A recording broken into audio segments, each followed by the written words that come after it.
Jean Obstantia, chargé de mission projet complexe à l'Office national des forêts sur l'agence Montagne d'Auvergne. Nous sommes dans le Puy-de-Dôme, sur la commune des Champs de Lys, en forêt sectionnelle, gérée par l'Office national des forêts.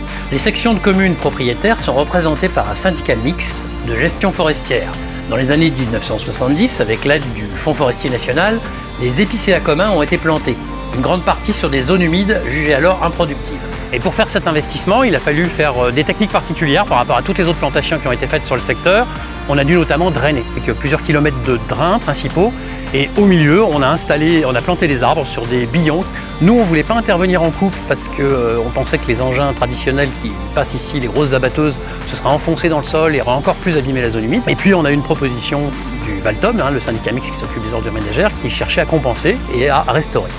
Et alors là, on a pu envisager une coupe. Dans ces milieux-là, ça voulait dire qu'on paye à un exploitant forestier pour couper du bois et on a une recette de bois. La recette de bois paye l'exploitant forestier.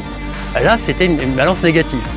Et là, on s'est dit, avec l'argent que va nous ajouter le Valtom, que va mettre le Valtom dans la balance, on pourra faire une exploitation le plus propre possible, le moins impactante pour la zone humide. Et puis, il y a les surcoûts d'exploitation qui vont être assumés par le maître d'ouvrage, qui est le Valtom, qui lui va pouvoir payer une restauration.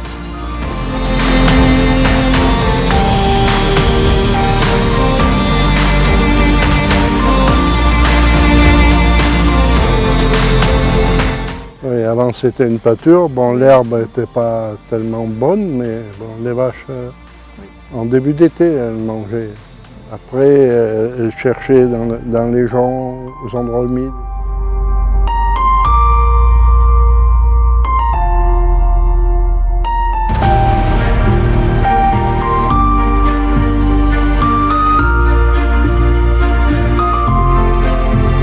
Bonjour, je me présente Romain Poirot, société SARL Verne Poirot.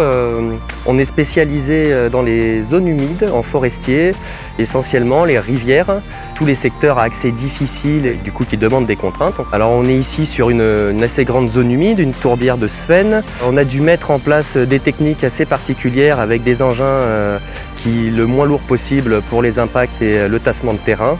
On a du coup utilisé des tracteurs forestiers d'un peu ancien type mais qui restent assez légers, les abatteuses les plus légères qu'on a pu trouver ici pour travailler en extérieur du bois pour le façonnage.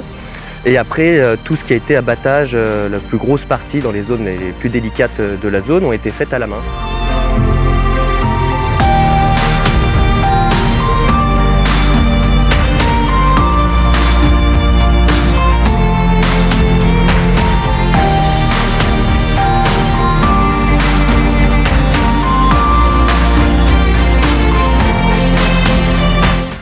Yvette Renaudier, adjointe à la mairie des Champs de Lys dans le Puy-de-Dôme.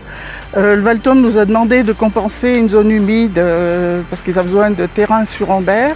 Donc on la compense aujourd'hui par cette zone qui se trouve sur une zone humide des Champs de Lys. Donc cette zone humide, bien entendu, on pourrait la garder en l'état, mais peut-être également dans un projet de touristique, c'est-à-dire la faire visiter. Ça serait intéressant de faire un projet touristique à ce niveau-là. Bonjour, Laurent Battu, président du Valtom, établissement public en charge de la valorisation et du traitement des déchets ménagers des 700 000 habitants du Puy-de-Dôme et du nord de la Haute-Loire. Dans le cadre de l'extension d'un de nos sites de stockage de déchets à Ambert, une zone humide a été impactée et le Valtom a participé à la restauration de cette zone humide à Champs de Lys, proche de notre site de stockage. Et nous avons eu le plaisir de travailler avec la commune des Champs de Lys et le syndicat mixte de gestion forestière, avec lesquels nous avons signé une convention de restauration et de gestion de la zone. Les travaux sont maintenant terminés et nous pouvons être très satisfaits de cette restauration qui a pu être réalisée dans de bonnes conditions et sur une surface 2 fois supérieure à la surface impactée à Ambert.